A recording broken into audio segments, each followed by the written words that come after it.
Okay, welcome to this part two of our sutta study, or this will be a standalone too. This is a Zen text. Can't remember how I came across this. Maybe somebody else mentioned it in another article or thing that I read. And before I read this, it's called The Subtle Art of a Cat. I think it's a Japanese text by Issai Chozan, 1659 to 1741. Probably pronouncing that wrong. I want to frame it in the sense of this is a kind of a wisdom text, but in the sense of non-harming. So yes, it belongs to like a samurai class who are actively using force as part of their day-to-day, right, or part of what they do in life, but they're mixing it with kind of spiritual means or whatever. I want to see how could the wisdom be gleaned from this in a path that does non-harm, non-harming. Is it applicable? Can we apply it? And what's particularly important when it comes to light of Randy Green, who is with me today. Hello, Randy. Hi, and thank you for being here. Yes, and likewise, is that this year she's mentioned is the kind of correct use of power. And she may say more about that. I just want to kind of tease that because that does involve some unpacking quite a bit, actually, and you can check her work for more on that from what she does. If whatever she doesn't say, you can check out what she's already said about that. But let's dig in there. That's the kind of priming I'd like to do before we read this text, and it's about 8 pages, so it might take just a little bit here. I might read faster at some points, but here we go. The story of the cat's eerie skill, I guess that's another translation for this, Nikko or Muyu Jitsu, is found in a traditional book of swordsmanship secrets called In Aka Soshi, written by this guy, Chozen, in the 18th century. Chozen was a samurai in Sekeyado domain and was well acquainted with Shintoism, Confucianism, and Buddhism, with particular knowledge of Taoism and Zen Buddhism. This story was valued by Teshu Yakamoka and hardly shared with anyone, even within the same school. Once upon a time, there was a master of combat called Shokin. His house was plagued by a big rat. It ran about even in broad daylight. One day, Shokin shut the room door and gave the household cat an opportunity to catch the rat. But the rat flew at the cat's face and gave it such a sharp bite that it ran off screeching.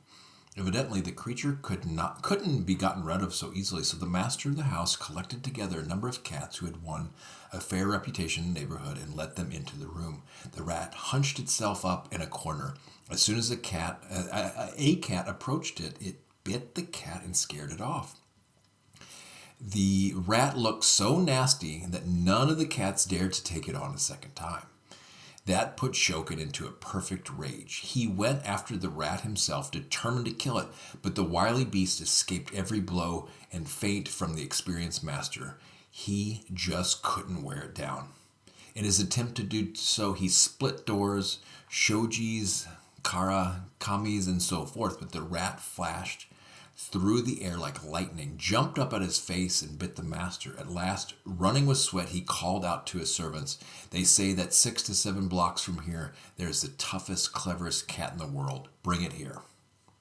And I just want to pause for a minute in the translation of this footnote. It says, this translation is based on English version of Karl Friedrich Durkheim's seminal German rendering, Die Wunderbare Kunst einer Katze. Durkheim received the text from his Zen master, Teramoto Takahori.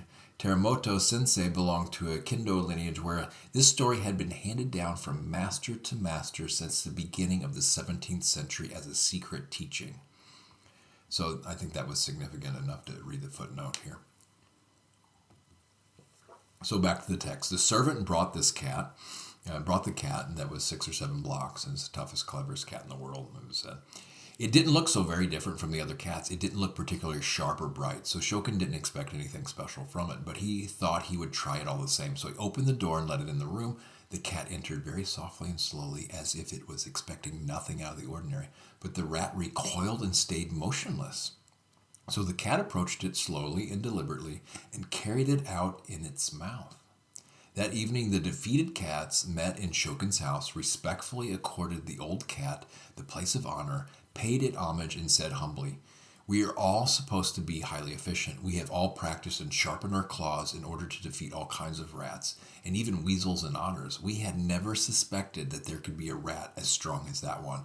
But tell us, what art did you use to vanquish it so easily? Do not keep your art a secret. Let us into the mystery."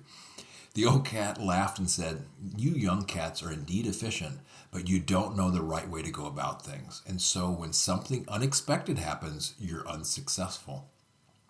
But first, tell me how you have practiced." A black cat came out to the front and said, "I come from a line of celebrated rat catchers. I too decided to become one. I can jump over screens 2 meters high. I can force myself through a tiny hole that only rats can negotiate. From the time I was a kitten, I've practiced the aerobatic arts. Even when I wake up and I still haven't quite come to, I see a rat scampering across the balcony, I get it straight away. But that rat today was stronger, and I suffered the most frightful defeat I've ever experienced my whole life. I've been put to shame." Then the old cat said, "What you have practiced is only technique, sheer physical skill, but your heart is preoccupied with the question, how am I going to win? And that problem is still consuming you when you reach the target. When the ancient masters taught technique, they did so in order to show their pupils a means of the way.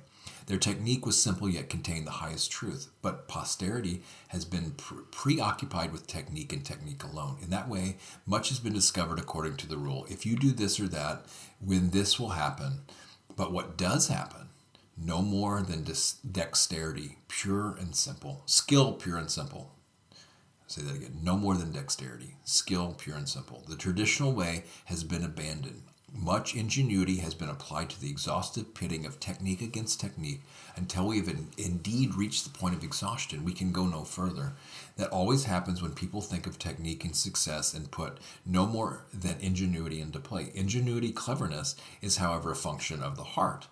If it is not based on the way, capital W-A-Y, and aims at perfect skill, then it falls victim to error, and what has been achieved is lost. Think about this and practice from now with earnest devotion. And with Kung Fu, that's in Chinese, means earnest devotion is how they're interpreted here.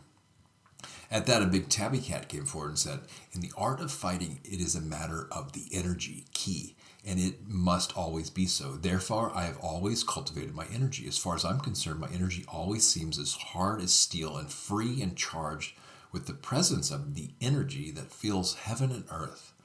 As soon as I can see my enemy, he is already vanquished. No sooner do I see him than he is in the thrall to that mighty energy, and I have already won the battle and advanced. I do so quite instinctively, as the situation demands. I move according to the feel of my opponent. I take the rat from the right or from the left as I wish, and I anticipate my adversary's every move. I never worry about technique as such. It happens of its own accord. If a rat runs across a balcony, I only have to stare at it for it to fall in my clutches.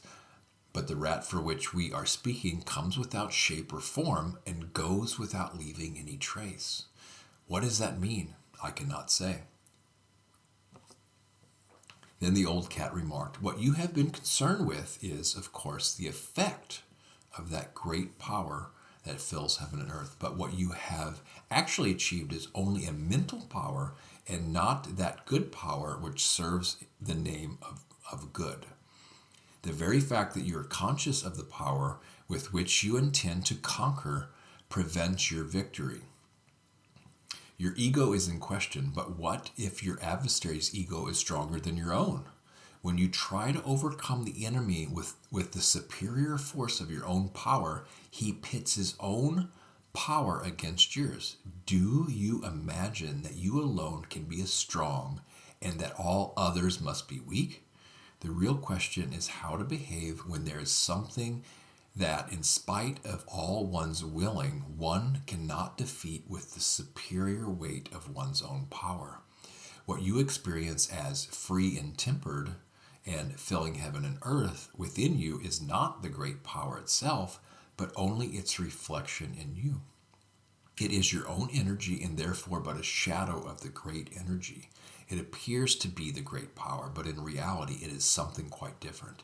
The energy of which Mencius speaks, and so this word, I should have read it, Mencius, it was the energy that fills heaven and earth, Mencius, I don't know how to pronounce this, but the energy of which Mencius speaks is strong because it is permanently illumined by great understanding. I'll just read that sentence again. The energy of which Mencius, which I guess of heaven and earth, speaks is strong because it is permanently illumined by great understanding.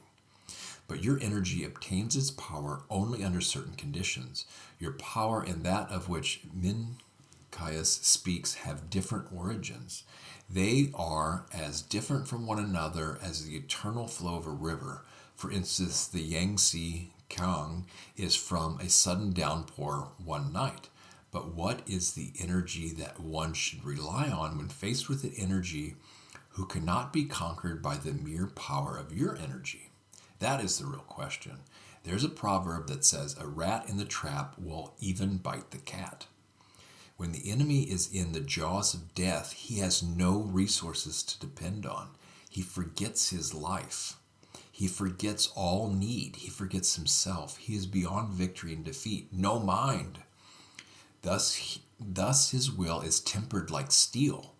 How could one conquer him with the power of an energy which one claims for oneself alone?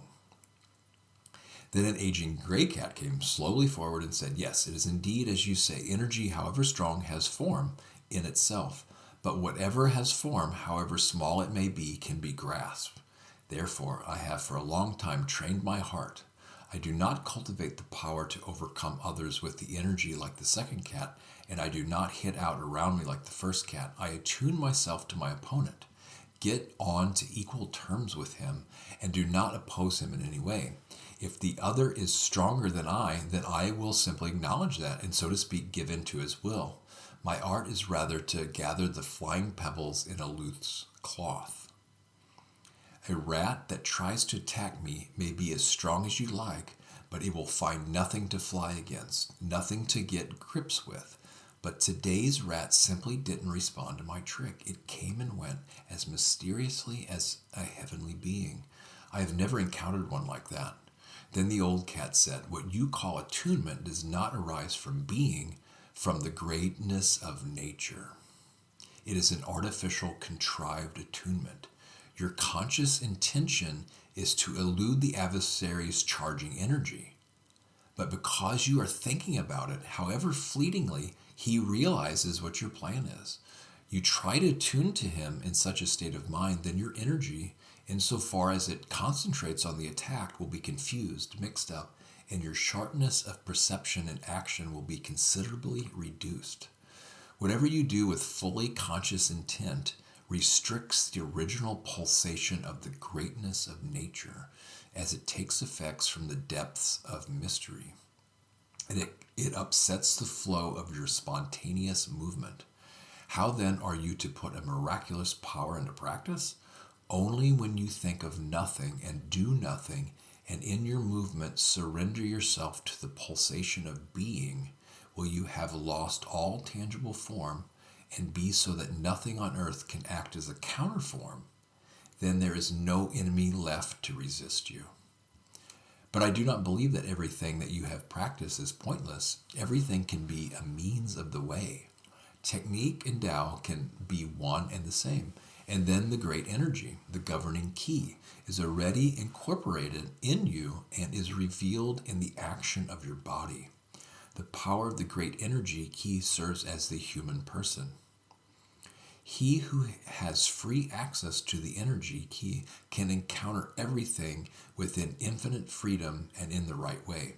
If his energy is in tune, it will not shatter ever on gold or rock, and need exert no special power in battle.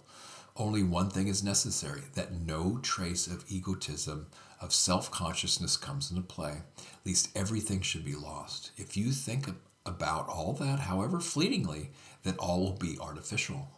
It will not arise from being, from the original pulsation of the body of the way. Then the adversary will not submit to you, but resist in his own behalf. What sort of a way of art is to be used? Only when you are in that disposition, which is free from all consciousness of self, when you act without acting, without intention and stratagem, in unison with the greatness of nature, are you on the right way. Abandon all intent, practice purposelessness, and let it happen simply out of being. This way is unending, inexhaustible. And the old cat added something astounding. You must not believe that what I have told you today is the highest of things. Not long ago, a certain tomcat was living in the next village to me. He slept the whole day long. No trace of anything resembling a powerful energy was to be observed in him. He just lay there like a lump of wood. No one had ever seen him catch a rat. But wherever he was, there wasn't a rat to be seen. And wherever he popped up or laid himself down, no rat ever appeared. One day I looked up and asked what that meant. He did not answer me. I asked him another 3 times. He was silent. But that doesn't mean that he didn't want to reply. Instead, he clearly didn't know what he should say. But that is how it is. He who knows says nothing, and he who says it knows it not. The cat had forgotten about himself and everything around him. He had become nothing. He had reached the highest level of purposelessness. We can say that he had found the way of divine knighthood, which is to vanquish without killing. I am still a long way behind him. Shokin heard all this as if in a dream, came by, greeted the old cat, and said, "For a long time now I have been practicing the art of fighting, but I have not yet reached the end. I have absorbed your insights, and I think that I have understood the true meaning of my way. But I ask you earnestly to tell me something more about your craft."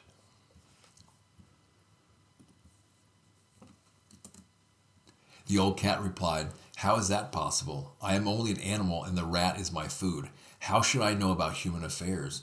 All I know is this: the meaning of the art of combat is not merely a matter of vanquishing one's opponent.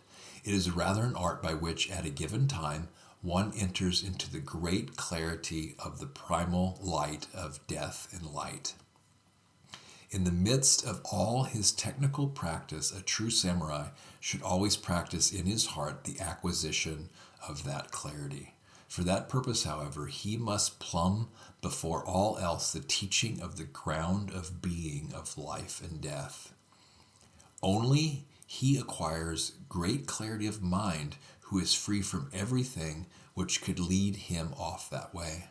When being and encounter with being are left undisturbed, to themselves, free from the ego and from all things, then whenever it is appropriate, it can declare its presence complete freedom. But if your heart even fleetingly attaches itself to something, then being itself is attached and is turned into something arrested in itself. If it becomes something arrested in itself, then there is something there that resists the I that is in itself. These two entities face one another and fight one another for dominance. If that happens, then the miraculous function of being, even though used to all change, are restricted. The jaws of death gape close, and the clarity of perception proper to being is lost. How then is it possible to meet the adversary in the right frame and peacefully contemplate victory and defeat? Even if you win no more than a blind victory that has nothing to do with the true aim of the art of the sword. Being free from mind and thing does not, of course, mean an empty void. Being as such has no nature in itself. In and for myself, it is beyond all form. It stores up nothing in itself. But if one grasps and remembers even fleetingly what it is and how fragile it is, the great power will cling to it and will contain the equilibrium of forces that flows from the source. But if being is even slightly subject to or imprisoned by something, it is no longer able to move freely and cannot pour forth all of its fullness. If the equilibrium that emanates from being is disturbed, its power is at all apparent. If the equilibrium that emanates from being is disturbed, if its power is at all apparent, it quickly overflows. But without power, its balance is inadequate. Where it overflows, too much power breaks out and there is no holding it back. Where it is inadequate, the energy is weakened and wanting and is never equal to the situation it is called on. What I call freedom from mind and things means only that if one does not lay up stores, one has nothing to rely on. Without secure provision, there is no position to take up and nothing objective to have recourse to. There is neither a self nor an opponent.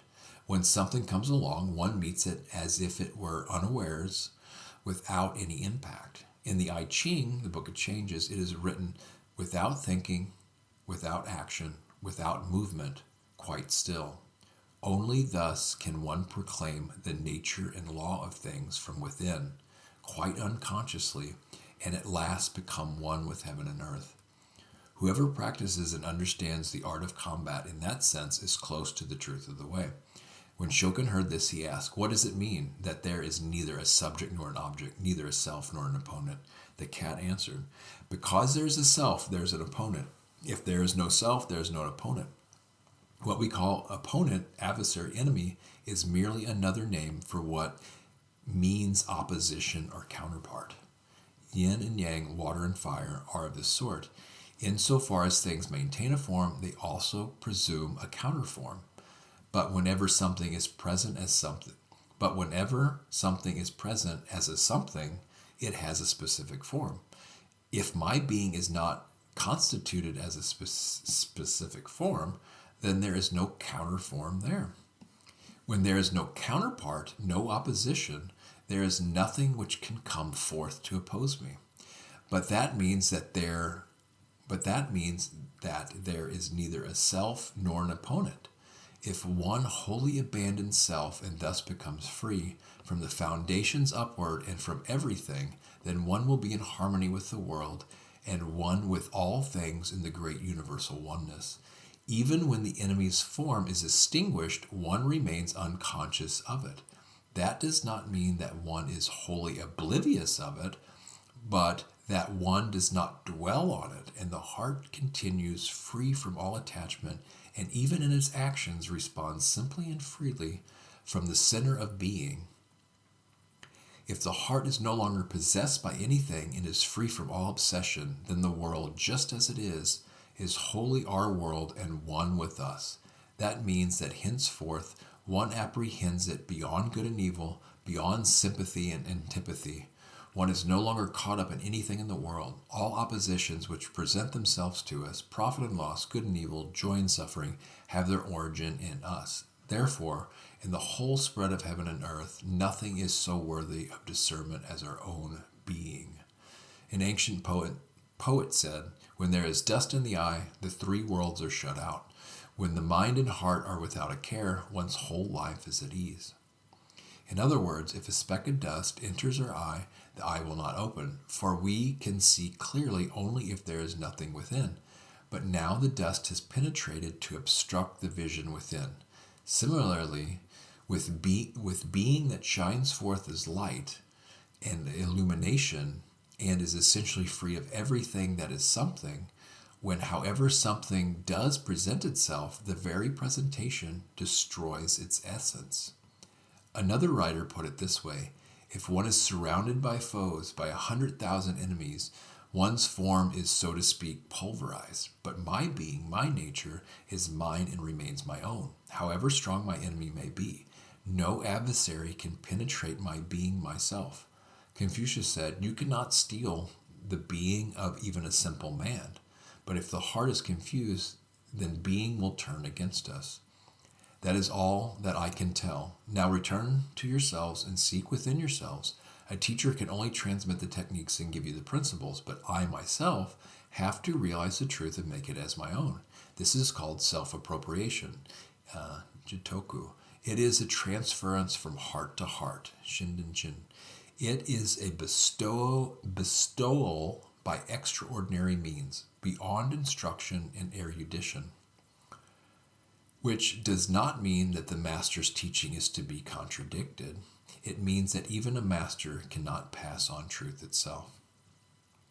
And this is not only true of Zen, from the heart training, Shinpo, of the sages, right up to the arts and crafts. Self-appropriation is always the essence of the matter, a transmission from heart to heart, beyond instructions of teachings which are handed down.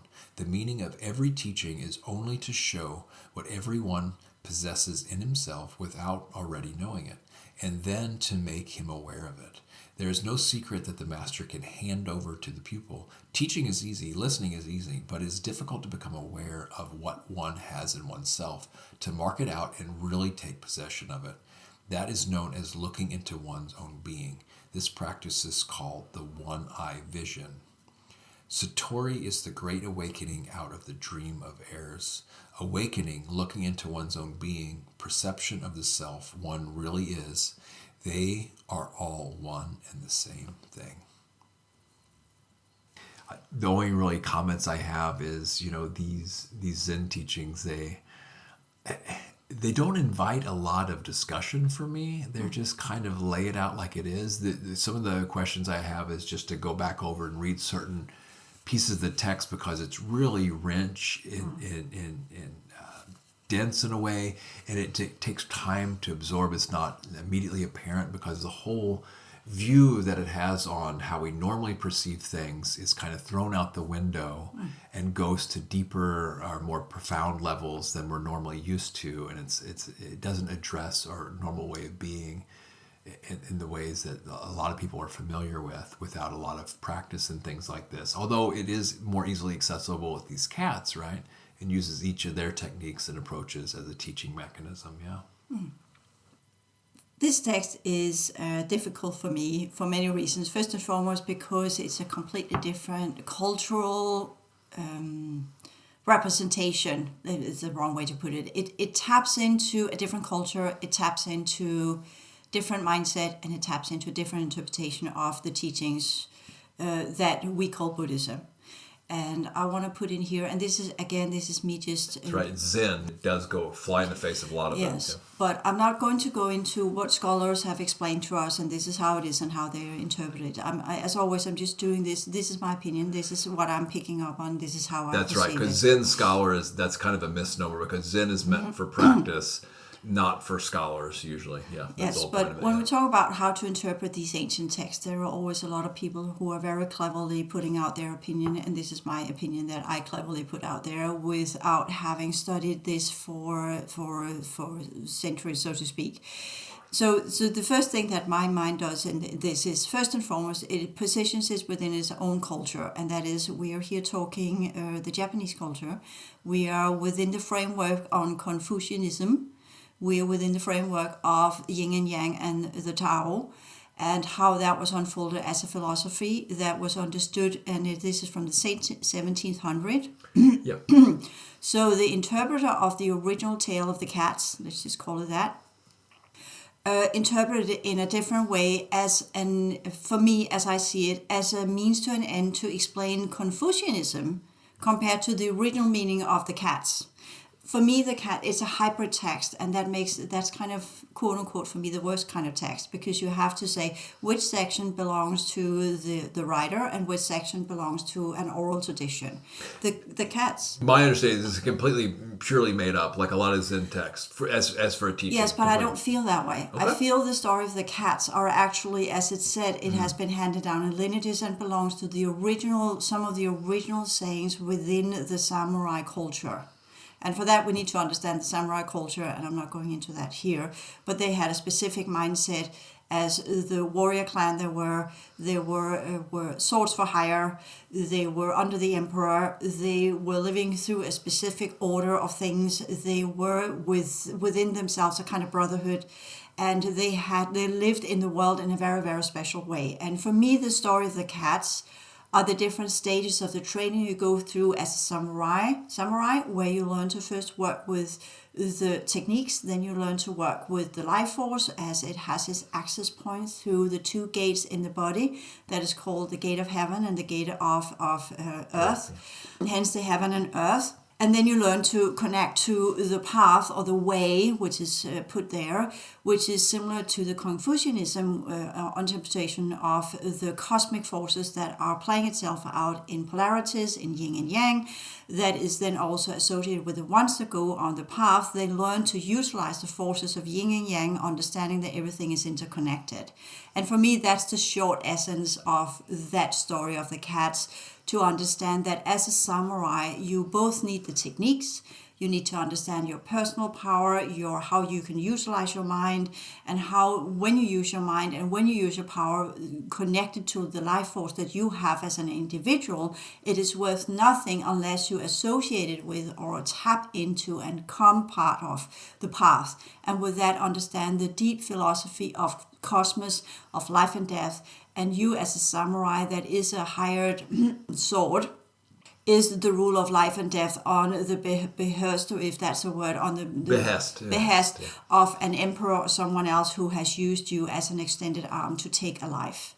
And samurais themselves, as far as I know and can see and have understanding of, is that there were groups that broke away from that and became Buddhist monks later on. And that's my understanding of how Zen arose, taking a very ancient tradition and then of Confucianism and the old understanding of being a samurai, of which I have knowledge of, but I have no source. I can say this come from there. It's an internal knowledge that within samurais themselves had hidden teachings, of which this cat story is an example of, how we could call esoteric knowledge, that they had hidden knowledge they had as part of their brotherhood.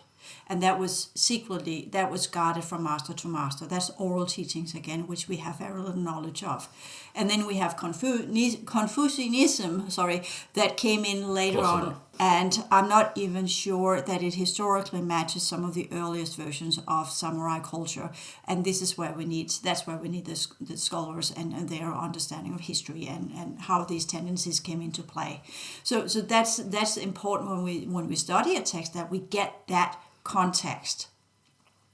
So in a way, I kind of have said what I can say about the cat story and what is to be interpreted there as part of your practice as a master of physicality, of the forces, life force itself, and the cosmic energies, and how you are to yield and wield these in terms of how you utilize your sword, how you utilize your combat techniques, and how you utilize your ability, because it's of course they use cats, because if you look at a samurai, the technique, the way that they are sneaking, the way that they are sneaking into their prey is the same as a cat. So a samurai, all the body features with the black clothing or whatever kind of things they had, it was not black back then, but we see that today, but they were like cats, crawling on rooftops and jumping from this to that, whatever. So hence the use of the cats as an appropriate, and of course the rats are all the bad guys, right?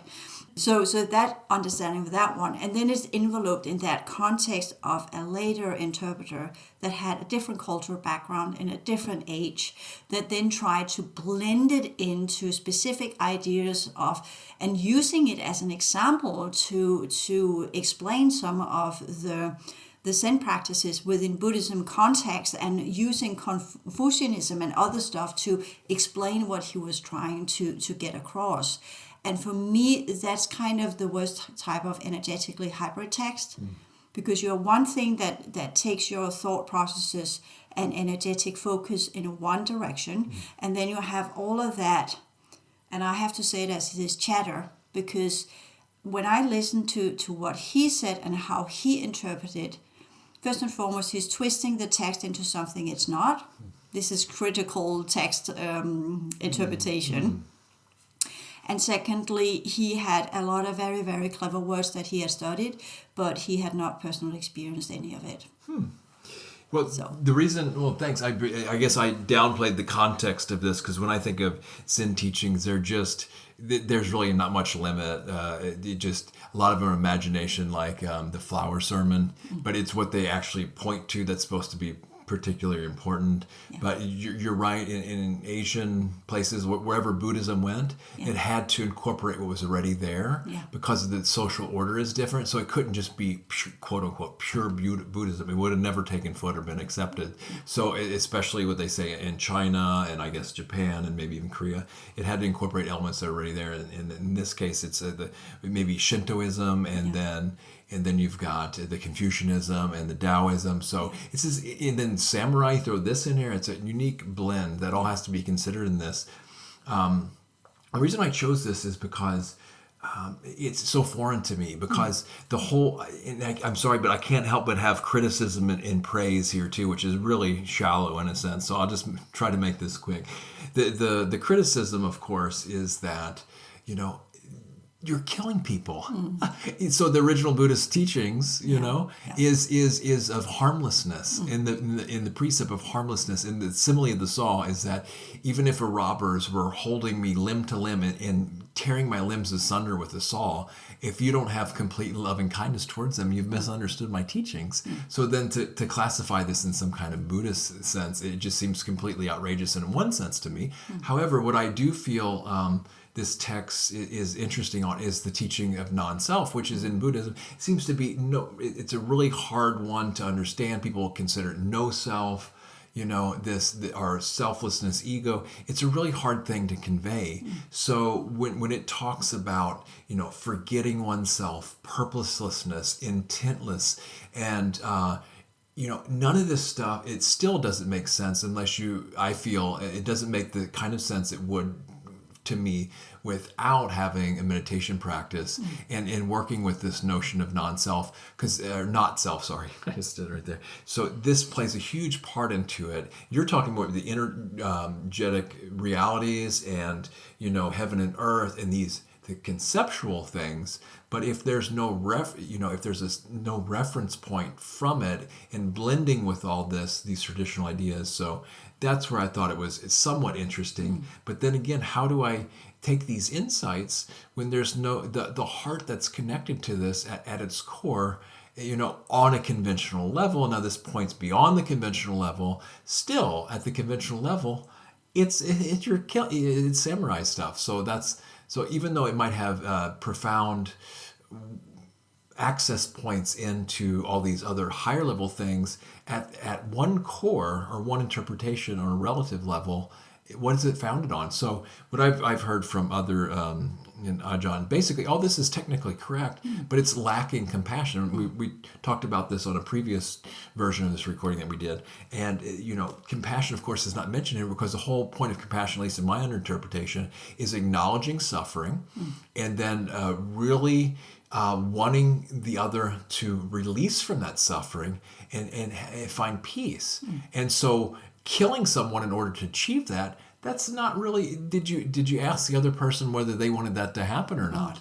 Probably not, Maybe some would prefer that as a release for peace, but if you're not consulting. So that's where I think these samurai teachings, while technically correct on a not self level and an emptiness level and all these other profound notions of reality, it's missing the heart. It's missing the compassion, kindness, equanimity and rejoicing. It's kind of a cold, hard strategy. Anyway, so yeah, I'm just going to keep repeating myself. That's because, again, I think we need to understand, again, my opinion, what you're referring to is the Bodhisattva path. There are levels within Buddhism that doesn't go on the Bodhisattva path. The Bodhisattva path is a path of compassion as far as I know. I know this is probably too simplified. But when we talk about the path, for instance, if we look at the samurai path, it's very similar to the original Ahatian path. With the lack of loving kindness. So other than that, yeah, technically, because you've heard some people argue that, well, if you're fully awakened, there's no self, there's no karma created. So if they were to kill themselves, then it was not going to create karma because they're already completely enlightened either. So they would do it under certain things. Now, I don't know if that's correct or not, but I have heard some people mention that. So I don't know about that, but so in that sense I can see that, but the loving kindness of not wanting to create harm is not immediately apparent in this because of a traditional samurai craft of killing. But what I see in that text with the cat and the 3 stages is the last cat, or the clever cat, the big one, goes into the room, goes in with no self, go in with no purpose, go in with no, I'm going to do this or whatever. Going in, becoming part of the room with the energies of the room. Not seeing the rat as an object, as an otherness, but seeing as an interconnectedness. And with that realizes that whatever it is, the rat is as well, as part of the cosmic path, as part of, we are all of the same fabric, we are all brewed out of the same cloth, we are all made of the same type of energies, we are all on the path of whatever we are doing, whatever patterns that we are participating in. And the clever cat, instead of killing the rat, takes it and carries it away, and the rat allows that to happen. So in that, there are no longer colliding forces of two selves that wants to stand on each and one of their own self-identification of I am this and I am that, I have this power, I can do this, I can do that, I got this skill, I can whatever it is. Or even thinking about it or realizing it or noticing it, but then also being able to talk about it. So the way that it goes in, and the rat does not move because the cat is not threatening. So to get into the compassion path with the heart and the vibration and the no, it depends on how you interpret. Exactly. So this is a text about how. Yeah. And he goes into complete detail. And yes, there's a lot of interesting words and stuff, but like you're saying, it's really important that you said this doesn't have attainment. Well, I'm not going to go that far to put past that notion on it, but I will echo that it's often said that there's a lot of people in Zen that can pass koans, but they're dry. They're dry intellectual passings of the koan. They understand it intellectually, but they don't understand it. They don't have a personal realization of it. So they just on a cognitive level, they've got it. But that's not the full understanding and realization of it. That's a representation of the internal battles between the interpretators of the teachings of the Buddha. Because in my opinion, we must remember... I'm talking about Zen and passing Zen tests. Again, it has branched into different, as we see within all religion. Sure. You have a core of a teacher, and then you have all the interpreters, and then it branches out into all different types of interpretations. And normally, as we've seen it within Christianity, as we see it within Buddhism, and this is again my interpretation, we have that outlet through the disciples that then understand the teachings in each and one of their own way, and then go out and teach their groups in each and one of their own way. Lots of schools of Buddhism. Yeah. Exactly. And so Zen is just a different school. Mm-hmm. And for me, it was picked up by the ones that, and now here that's a personal interpretation, and it is probably not correct.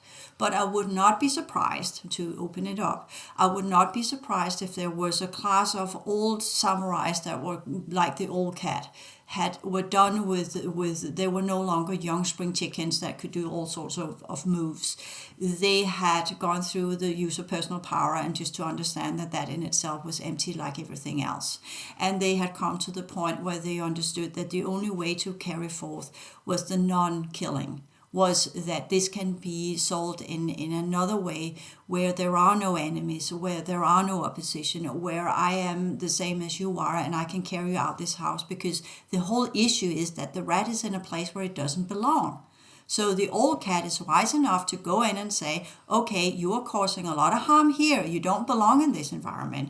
And then go with a non-hostile approach that is calm and caring and what I would say compassionate, because I don't put no, that's a really good point, because I don't put compassion in to this the way sense, that you I would do. agree. No, I would agree in not this on in this general instance terms either. Yeah, I have sure. a different interpretation of compassion. I know you do. Yeah. So for me, compassion is about balance point of energies that creates no distortion, where each one can be on our own path in the rightful way, in the rightful form, and in the way that we are supposed to be on that path, so we can complete our individual journey that leads to our personal enlightenment, that at the same time also benefit the others on the path. That's for me compassion. I would agree with that. Yeah. Yes, it's nothing to do with killing and no killing. So that's sure. No, it has to do with suffering too. Usually that's how I'd frame it. But I love that interpretation of it. So that's how I see true compassion. Mm-hmm. Acknowledge things as they truly are, including the path that others are on. That we totally do. So in that way, what the cat is doing, it is moving in and removing the rat from the environment where it causes harm.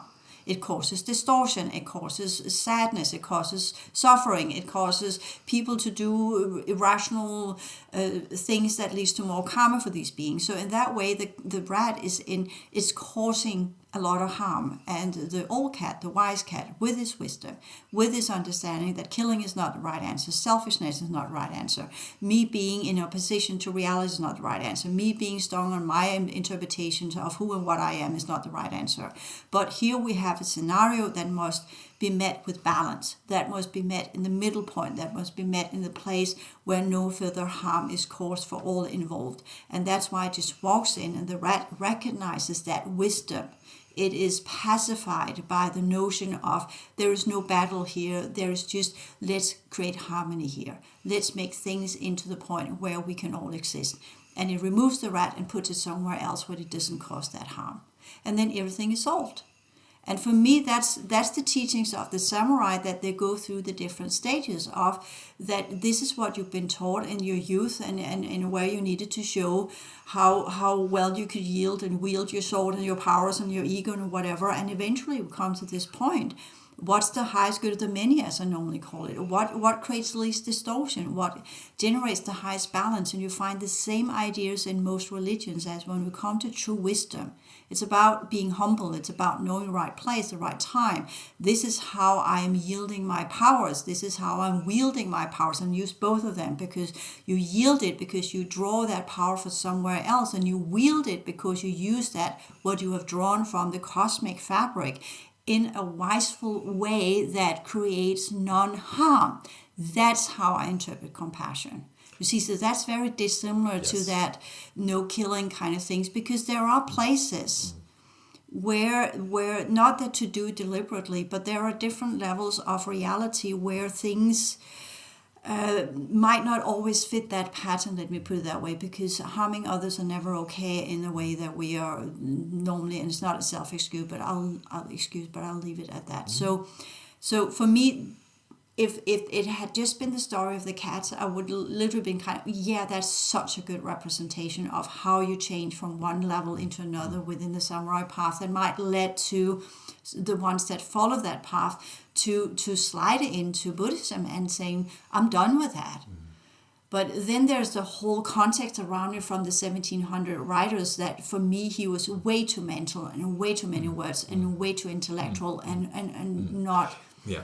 And that's in the understanding what he actually was experiencing there. But that's my personal opinion. No, that's right. And that's a common criticism of where Zen got at a certain point. It had become so cryptic and so intellectual. It got so far removed from actual practice. Mm-hmm. So that was a huge criticism leveled at a certain point. I see the same in Theravada. Oh, yeah. I see exactly the totally. same. It's a common thing. And even at the, after the time where before the Buddha, the people went into the forest finally to get away from all the Brahminical things. They just wanted to go out and practice. Or we see this kind of pattern and cycle time and time again. But that was a beautiful way of putting it. And I kind of changed my mind now and stand corrected. And I'm reminded of the martial arts, even though I haven't really been into martial arts. I totally advocate that for certain types of youth, that it seems to fit the same pattern. It's just I don't know enough about samurai, obviously, because, when I think of a sword, I think immediately killing, at least in martial arts, as one part of the stage at least, but I don't know. Again, I'm ignorant of this. But in martial arts, I know there is a way. There are plenty of martial arts where it's just purely self-defense and not initiating and not leading to killing. Yeah, but that's a wrongful interpretation. It is. I'm just saying this is why I've changed my mind about entirely what I said. The only thing I don't know about is when you say it's not applicable in certain situations. I can possibly see that, but that's beyond my current scope of understanding. So I just have to set that aside for now and say we're mostly in agreement with all this except for that, which I'm not agreeing with, and I'm not disagreeing it's part of the text I'm just saying that I'm not there to know from personal experience. No, it's part of the text. Because when the old cat addresses some of the other cats, I can't remember which one of the cats is. Oh, no, that's when not the shogun or shogun, I don't know what the name was, but the man, the house owner. I think shogun actually means house owner or something. Shogun means a hired hand, I thought, or a hired gun, but I don't know, but I can get his name while you're talking. Yeah, anyways, it doesn't matter. The house owner, he addresses the old cat, and it's okay, Josh, you don't need to look it up. The house owner addresses the old cat, and then he asks, what is the meaning? What's the purpose of what you said? What is it that you want to You need to look it up. Shokin. Sorry, Shokin. Yeah. So he's the house owner says, ask the cat, and the cat says, I don't know, because I am just living. I am killing to live. I'm whatever it says. I can't remember. He says, I'm not a human, so what do I know about human? Yeah, but he also says, I kill for a living. Yeah. The cat. How is He said he wants to know, and he said the cat, how is that possible? I'm only an animal, and the rat is my food. Yeah. Exactly. How should I know about human affairs? All I know is this. Yeah. Yeah. The meaning and art of combat is not merely a matter of vanquishing one's opponent. Which is what I allude to. Yep. Because a cat does not get karma reprisal, so to speak, on killing to eat. Because that's their part nature. Of that's part of the cat realm. Yeah. So in that way, since it's a natural part of the cat realm, it does not create karma. But if a human does the same thing, which is unnatural in the human realm, it does create karma. So we need to understand which realm we're talking about. That's what I meant. Yep. Certain levels, it does not create karma. Other levels, it does create karma. I see. You can't take away a realm where things are in a specific way, like we have talked about some of the other realms where fire is perceived like water and water perceived like fire, or whatever. Yeah, energies work differently in the different realms. Point. And the beings that are there need to learn how to work in harmonious ways with the environment they're a part of, so that they don't generate karma. Karma does not come out of a specific set of laws that applies to all realms, and that's part of the first teaching, the Sutta we talked about as well. And there's also negative, or quote unquote negative karma, bad karma, and then there's actions that create no karma, be it negative or positive. So I'm just wondering, and out of hand, well, what if a cat just had some kind of wisdom on its own somehow, where it said, oh, I'm just gonna not kill anything and then see what happens. Yeah, but you don't. And then they die, and then what would be the karmic effect of something like that? Yeah, but you don't know the laws of the cat realm. That's right. So you don't know. You don't know the laws of the path of a cat. Exactly. Yeah. And that's the Dharma. You don't know the Dharma of a cat. Right. You don't know what it is that a cat should do to complete its path. Yeah, exactly. And that's why it says, what do I know? I'm not a human. Right, yep. I'm not part of the human realm. I'm not part of the human path. Unless we could have past life memories of how it operates, but then what are we doing as a cat? Yeah, so that's again a nuanced way of understanding karma and how these things apply. Mm. So that, just to put that in there, so that is covered as well. So the last thing I want to say here, first and again, this, for me, and I know this is too simplified, but for me, Zen grew out of some of these warrior castes and some of these brotherhoods. And for them, the path out for them, whether it was so or not, this is my interpretation, was to get to the balance point where they were in a way still being true to their, let me use the word caste, or their lineage, true to their original purpose and function that they were born into, like the Buddha also did to the best of his abilities. The monastery you're part of in South Korea, they had certain practices in the morning where they were doing 108 vows. For me, that is a mirroring of the old physical exercises that a samurai would do every day to keep himself fit. And I'm not saying her because I don't know of female samurais. I don't think that was a thing when we talk about the cultural context of the time. So in that way, I would say that was a remnant of that. Some of the practices they did to keep their senses sharp, to keep them focused, to keep them present, because they had a different type of nervous system due to their abilities and what they have trained with their physicality and the way they have yielded the energies of life force, would be mirrored in the smacking of the stick at the floor. Some of the practices they had of not going into too much mental creations and ideas and thought forms were boiled down to simplistic, what we call more tangible stories that made sense in a way that if you were from a warrior caste, if you were trained in this, and if you transferred into a peaceful living in a monastery, just think about a veteran. What is needed for that veteran in a situation to keep, perhaps once you are out of that environment of wielding the sword and what you have done, it will hit you like a hammer. You will, while you're doing it, you're desensitized. Once you're out of it, it will hit you. And then trauma will appear. How will you address trauma amongst a group of men that are in a monastery where trauma kicks up? you might have some of these techniques to put them into contemplating on a koan, as in kind of the birds and the winds and the flies and whatnot, that would calm you down, because you would be taken away from the replay of what you had done, the replay of the pain and the what you have caused. You would think about these, and that would bring you to peace. That will calm your mind down. That will calm your breathing down. That would calm you down into being able to go into this state where if we are saying it's trauma-based, which is complete speculation, but if we go with that idea, then that practice makes total sense to me, because then you go and you completely ease yourself out.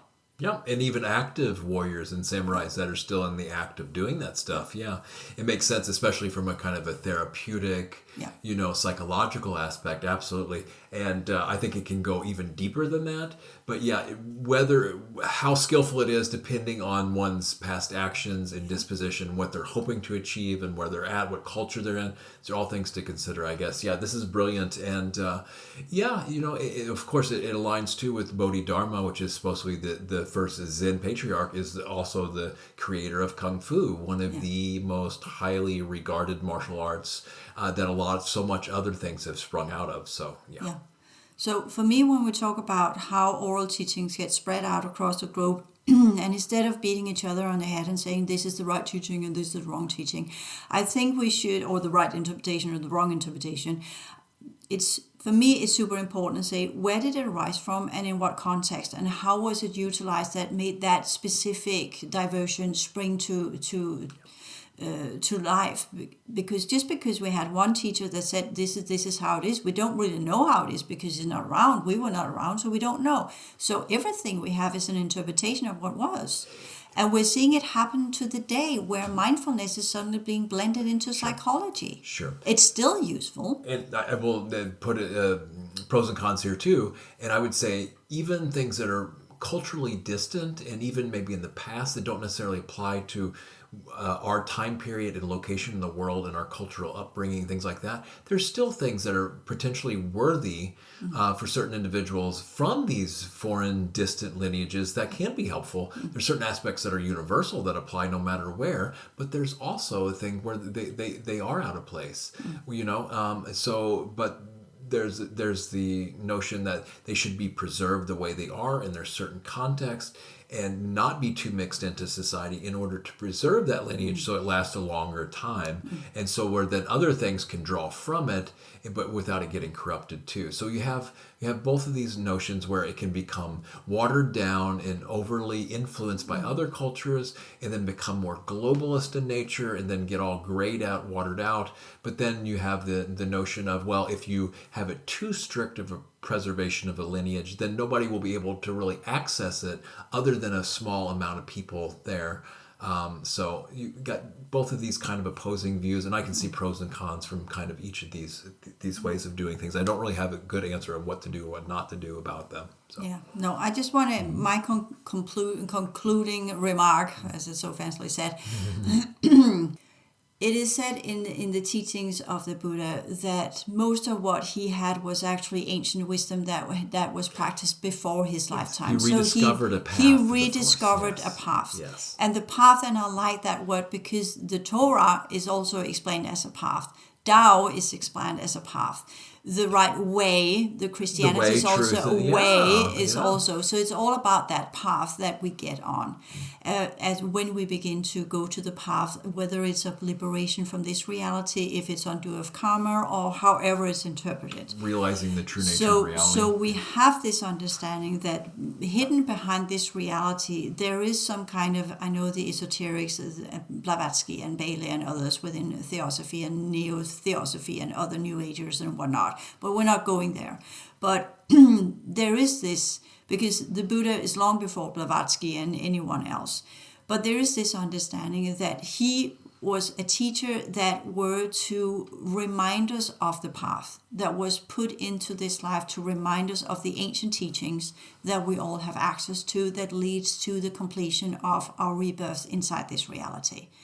And however that is interpreted in whatever way, within whatever culture, within whatever type of people, as long as the practice are, again, as I have said other places, as long as you have meditation and contemplation and mindfulness as the key elements, whatever way you do it, and you then expand it into the respect and understanding of the interconnectedness and the unified field that we all come from, the fabric of reality we all grow from, whatever level we are, and that fabric is divided into many different subtle layers of existences, and understand that we are not the only beings in this realm, and with that we should have respect for their ways and their path and how they exemplify the energies of what we are all made out of, and begin to include that in our practice. Then we begin to have, as I see, the true understanding of compassion. For me, compassion is inclusivity.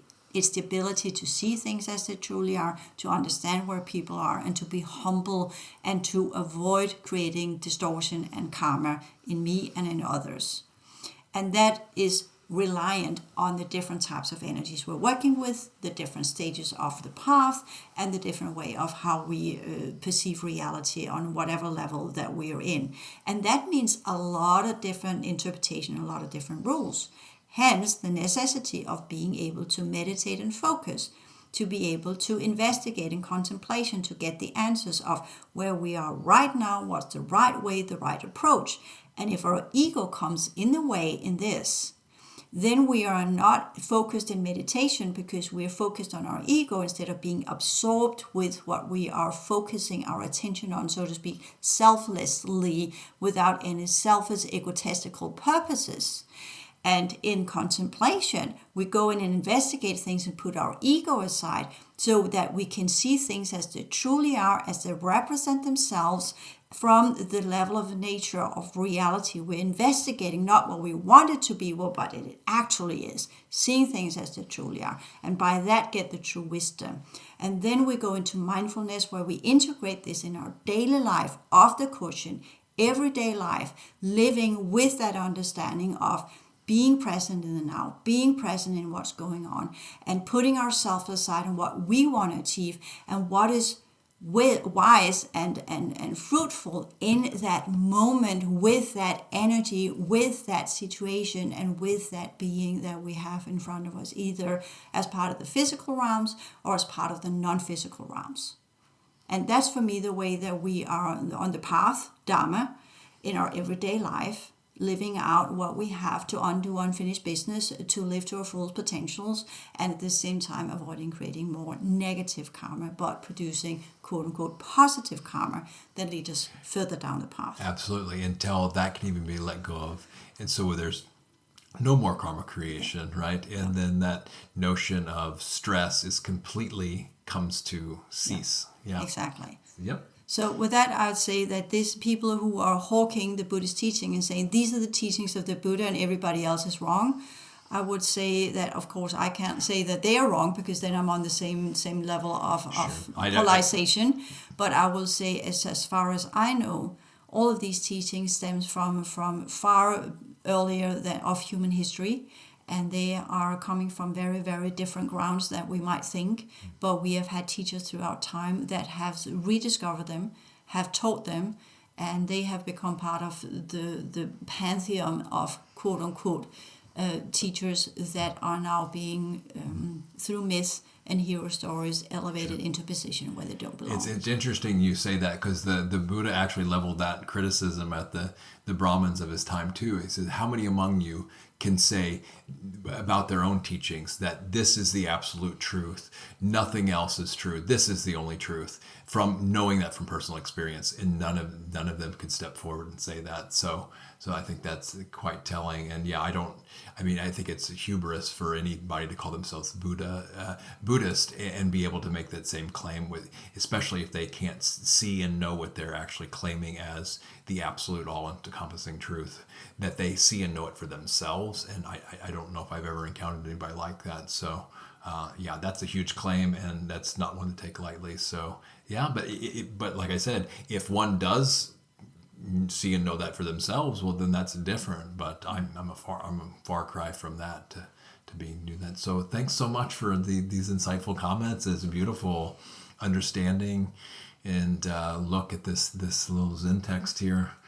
and how it kind of summed all that up and expanded upon it and gave your unique views on it. So appreciate it. Thank you. And with that, thanks for listening in.